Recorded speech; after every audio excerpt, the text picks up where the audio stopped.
નમસ્કાર. આજે આપણે એક એવા મહત્વના વિષય પર વાત કરીશું જેણે ઉચ્ચ શિક્ષણ જગતમાં હલચલ મચાવી દીધી છે. વાત છે યુજીસીના નવા ઇક્વિટી રેગ્યુલેશન્સ 2026ની, જેને જાહેર થયાના થોડા જ દિવસોમાં અચાનક રોકી દેવામાં આવ્યા. તો સૌથી પહેલો અને સૌથી મોટો સવાલ એ જ ઊભો થાય છે કે ઉચ્ચ શિક્ષણ માટેના આટલા મોટા અને મહત્વપૂર્ણ નિયમોને જાહેર થયાના ગણતરીના દિવસોમાં જ શા માટે અટકાવવા પડ્યા? ચાલો આ સમગ્ર મામલાને ઊંડાણપૂર્વક સમજીએ. આ આખી ઘટનાની શરૂઆત થાય છે 29 જાન્યુઆરી 2026ના રોજ.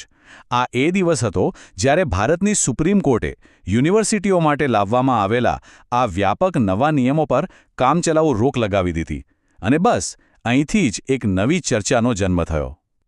આ સમગ્ર ચર્ચાના કેન્દ્રમાં છે સુપ્રીમ કોર્ટનો આ અચાનક નિર્ણય. તો સૌથી પહેલાં એ જાણવું ખૂબ જ જરૂરી છે કે કોર્ટે આટલો મોટો નિર્ણય શા માટે લીધો? જુઓ, કોર્ટે પોતાના આદેશમાં એકદમ સ્પષ્ટ શબ્દોમાં કહ્યું, આના અમલીકરણ પર રોક લગાવવામાં આવે છે કારણ કે તેની ભાષા અસ્પષ્ટ છે અને તેના દુરુપયોગનું જોખમ રહેલું છે. મતલબ કે કોર્ટને મુખ્યત્વે બે બાબતો પર ચિંતા હતી. એક, નિયમોમાં જે ભાષા વપરાય છે તેમાં સ્પષ્ટતા નથી, અને બીજું, આ અસ્પષ્ટતાને કારણે તેનો ખોટો ઉપયોગ થઈ શકે છે. પણ કોર્ટનો આ નિર્ણય કંઈ અચાનક નથી આવ્યો. તેની પાછળ એક મોટો વિવાદ ચાલી રહ્યો હતો. આ નિયમોને લઈને સમાજમાં બે સ્પષ્ટ જૂથ પડી ગયા હતા. એક જે આ નિયમોનું સમર્થન કરી રહ્યું હતું અને બીજું જે તેનો સખત વિરોધ કરી રહ્યું હતું. ચાલો બંનેની દલીલોને સમજીએ. જે લોકો સમર્થનમાં હતા તેમની દલીલ એકદમ સીધી હતી. તેમનું માનવું હતું કે એસસી, એસટી અને ઓબીસી વિદ્યાર્થીઓને વર્ષોથી જે ભેદભાવનો સામનો કરવો પડે છે તેનાથી બચાવવા માટે આ નિયમો એક જરૂરી સુરક્ષા કવચ છે. પણ બીજી બાજુ વિરોધીઓનું કહેવું હતું કે આ પ્રકારની વિશેષ સુરક્ષા સામાન્ય વર્ગના વિદ્યાર્થીઓને નથી મળતી, જે એક પ્રકારનું અસંતુલન પેદા કરે છે. આ વિવાદ ફક્ત સૈદ્ધાંતિક નહોતો, તે અમલીકરણને લઈને પણ હતો. સમર્થકોનું કહેવું હતું કે આનાથી ભેદભાવની ફરિયાદોના નિકાલ માટે એક મજબૂત અને ભરોસાપાત્ર સિસ્ટમ બનશે, જ્યારે વિરોધીઓની સૌથી મોટી ચિંતા એ હતી કે જો કોઈ ખોટી કે ગેરમાર્ગે દોરનારી ફરિયાદ કરે તો તેના માટે કોઈ સજાની જોગવાઈ જ નથી. આનાથી નિયમોનો દુરુપયોગ થવાની પૂરી શક્યતા છે. આ સિવાય વિરોધીઓએ બીજી પણ કેટલીક ચિંતાઓ વ્યક્ત કરી હતી, જેમ કે નિયમોમાં ઘણી વ્યાખ્યાઓ સ્પષ્ટ નથી જેનો લાભ ઉઠાવી શકાય છે. આનાથી યુનિવર્સિટીઓ પર વહીવટી બોજ ખૂબ વધી જશે અને તેમની પોતાની સ્વાયત્તતા એટલે કે કામ કરવાની આઝાદી પર પણ પ્રશ્નો ઊભા થશે.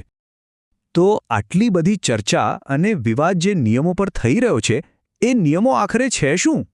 ચાલો હવે તેની મુખ્ય જોગવાઈઓ પર એક નજર નાખીએ જેથી આખી વાત સ્પષ્ટ થાય.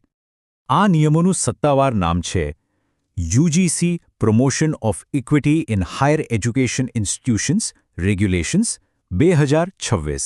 આ નિયમો 13 જાન્યુઆરી 2026ના રોજ જાહેર થયા હતા અને તેનો મુખ્ય હેતુ ભારતીય યુનિવર્સિટીઓમાં થતા ભેદભાવ અને સતામણીને રોકવાનો છે. તો આ નિયમો કોને સુરક્ષા આપે છે?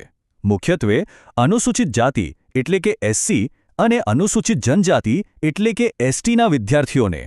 પણ અહીં જે સૌથી મોટો અને કદાચ સૌથી મહત્વનો ફેરફાર છે તે એ છે કે ઇતિહાસમાં પહેલીવાર અન્ય પછાડ વર્ગો એટલે કે ઓબીસીને પણ આ સુરક્ષા કવચમાં સ્પષ્ટપણે સામેલ કરવામાં આવ્યા છે. આ નિયમોને લાગુ કરવા માટે દરેક યુનિવર્સિટી અને કોલેજ માટે 3 મુખ્ય માળખા ઊભા કરવા ફરજિયાત બનાવાયા છે. એક ઇક્વલ ઓપોર્ચ્યુનિટી સેન્ટર એટલે કે ઇઓસી, બીજું એક ઇક્વિટી કમિટી અને ત્રીજું એક ઇક્વિટી સ્ક્વેડ અથવા તો 24/7 હેલ્પલાઇન. આ એક રીતે જોઈએ તો ફરિયાદ નિવારણ માટેની એક સંપૂર્ણ સિસ્ટમ છે. અને હા, જો કોઈ સંસ્થા આ નિયમોનું પાલન કરવામાં નિષ્ફળ જાય તો તેના પરિણામો પણ ગંભીર છે.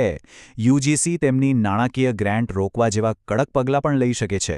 આ બતાવે છે કે આ નિયમોને ખૂબ જ ગંભીરતાથી લેવામાં આવી રહ્યા હતા.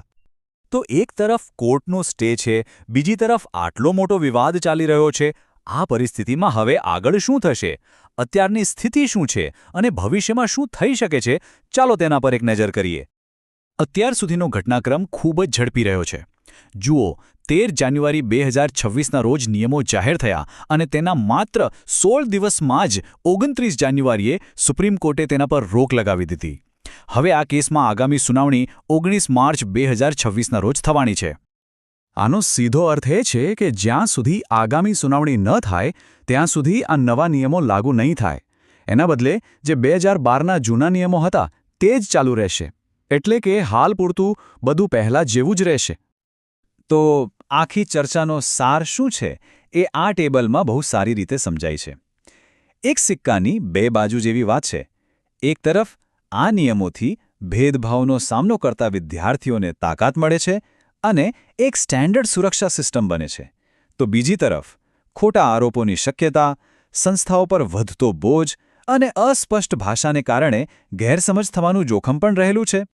અને આ જ આખી ચર્ચા આપણને એક મૂળભૂત અને સૌથી મોટા સવાલ પર લાવીને ઊભી રાખે છે. એક તરફ સમાનતા સુનિશ્ચિત કરવી અને બીજી તરફ તેનું અમલીકરણ પણ નિષ્પક્ષ રીતે થાય. આ બંને વચ્ચે સંતુલન કેવી રીતે સ્થાપિત કરી શકાય? આ એ જ જટિલ પ્રશ્ન છે જેનો જવાબ હવે કોર્ટ અને આપણા નીતિ નિર્માતાઓએ શોધવાનો છે.